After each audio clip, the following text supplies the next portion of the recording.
ഏറ്റവും മനോഹരമായ കൊട്ടാരം പണിയാൻ വർഷങ്ങൾ ചെലവഴിക്കുന്നത് സങ്കൽപ്പിക്കുക. നിങ്ങളുടെ കൺമുന്നിൽ അത് തകർന്നു വീഴുന്നത് കാണാൻ മാത്രം. കാരണം എല്ലാം മണലിൽ നിർമ്മിച്ചതാണ്. ദുഃഖകരമായി തോന്നുന്നു, അല്ലേ? എന്നാൽ ഞെട്ടിക്കുന്ന സത്യം. അടിത്തറ ദുർബലമാകുമ്പോൾ നേതാക്കൾക്കും തീരുമാനങ്ങൾക്കും ബന്ധങ്ങൾക്കും സംഭവിക്കുന്നത് ഇതാണ്. അഹങ്കാരിയായ ഒരു രാജാവിന് സംഭവിച്ചത് അതാണ്. കാരണം അദ്ദേഹം കാലാതീതമായ ഒരു ജ്ഞാനത്തെ അവഗണിച്ചു. ഒരു കാലത്ത് ഒരു വിദൂര രാജ്യത്ത് ഒരു അഭിമാനിയായ രാജാവ് ജീവിച്ചിരുന്നു.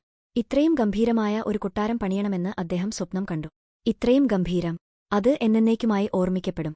അതിനാൽ അധികം ആലോചിക്കാതെ നദിക്കരയിലുള്ള മണൽത്തീരങ്ങളിൽ ഒരു സ്ഥലം അദ്ദേഹം തിരഞ്ഞെടുത്തു. അത് മനോഹരവും തന്ത്രപരവുമായിരുന്നു, അത്യന്തം അസ്ഥിരവുമായിരുന്നു.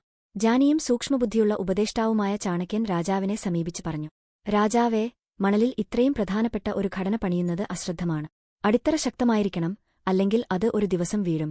എന്നാൽ അഭിലാഷവും അഹങ്കാരവും കൊണ്ട് അന്ധനായ രാജാവ് ചിരിച്ചു.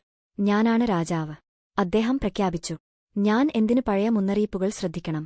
ചാണക്യന്റെ ഉപദേശം അവഗണിച്ച് അദ്ദേഹം മുന്നോട്ടു കുതിച്ചു. കൊട്ടാരം ഉയർന്നു ഉയർന്നു. സൂര്യപ്രകാശത്തിൽ ഒരു രത്നം പോലെ തിളങ്ങി. എന്നിരുന്നാലും ഉള്ളിന്റെ ഉള്ളിൽ നദി നിശബ്ദമായി മണൽത്തിട്ടയിൽ കടിച്ചുകീറി. പിന്നെ മൺസൂൺ വന്നു.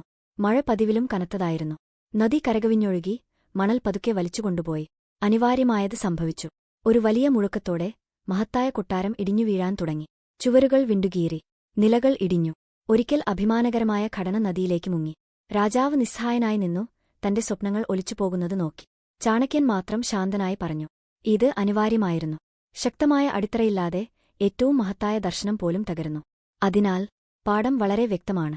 നിങ്ങളുടെ നേതൃത്വമായാലും നിങ്ങളുടെ തീരുമാനങ്ങളായാലും നിങ്ങളുടെ ബന്ധങ്ങളായാലും നിങ്ങൾ എന്ത് പണിയുന്നു എന്നത് എങ്ങനെ പണിയുന്നു എന്നതിനേക്കാൾ വളരെ പ്രധാനമാണ്. അഹങ്കാരത്തിലോ അജ്ഞതയിലോ കെട്ടിപ്പടുത്ത ഒരു തിളങ്ങുന്ന കൊട്ടാരം നിലനിൽക്കില്ല. ശക്തമായ അടിത്തറകൾ അദൃശ്യമാണ്. നിങ്ങളുടെ മൂല്യങ്ങൾ, നിങ്ങളുടെ അച്ചടക്കം, യാഥാർത്ഥ്യത്തോടുള്ള നിങ്ങളുടെ ബഹുമാനം എന്നിവയാണ് നിങ്ങൾ അവ അവഗണിച്ചാൽ നിങ്ങളുടെ സാമ്രാജ്യം എത്ര ഗംഭീരമാണെങ്കിലും പരീക്ഷിക്കപ്പെടുമ്പോൾ തകരും. മിക്ക ആളുകളും കാണാതെ പോകുന്ന ട്വിസ്റ്റ് ഇതാണ്. രാജാവിന് ഒരു കൊട്ടാരം നഷ്ടപ്പെട്ടില്ല. അദ്ദേഹത്തിന് തന്റെ ജനങ്ങളുടെ വിശ്വാസം നഷ്ടപ്പെട്ടു. കാരണം ആളുകൾ വായുവിൽ കോട്ടകൾ പണിയുന്ന ഒരു നേതാവിനെ പിന്തുടരുന്നില്ല. യഥാർത്ഥ അടിത്തറ പണിയുന്നവരെ അവർ പിന്തുടരുന്നു. ജ്ഞാനം, വിനയം, ശ്രദ്ധാപൂർവമായ ആസൂത്രണം എന്നിവയിൽ അധിഷ്ഠിതം. ഇപ്പോൾ സ്വയം ചോദിക്കൂ, ഇന്ന് നിങ്ങളുടെ ജീവിതത്തിൽ നിങ്ങൾ എന്താണ് പണിയുന്നത്? അത് ഉറച്ച നിലത്തിലാണോ?